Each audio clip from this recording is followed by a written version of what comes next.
Welcome! I'm going to be doing a quick unboxing of the Yale P7200 paper folder.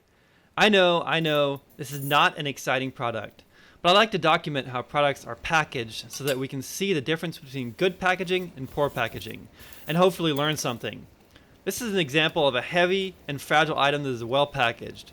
Without this amount of protection, the paper trays could easily get bent and out of whack. The foam side pieces have been carefully molded to fit the machine. It has been fully enclosed in a plastic bag to protect it from moisture, dust, and debris. Cardboard and foam can generate a lot of dust during shipping. Surprisingly, it was shipped with both paper trays in place. That is a bold move, as these could easily be bent and damaged. This large folding tray in the front is for the first fold. If doing a single fold, like a half fold, then only this tray will be used.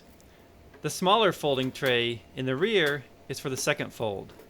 When only a single fold is being performed, it is inserted backwards to prevent the sheet from entering, and as a result, the paper will bypass that tray. Watch the follow-up video to see some jamming issues that I encountered with a single half fold caused by that second tray, and how I fixed it for good.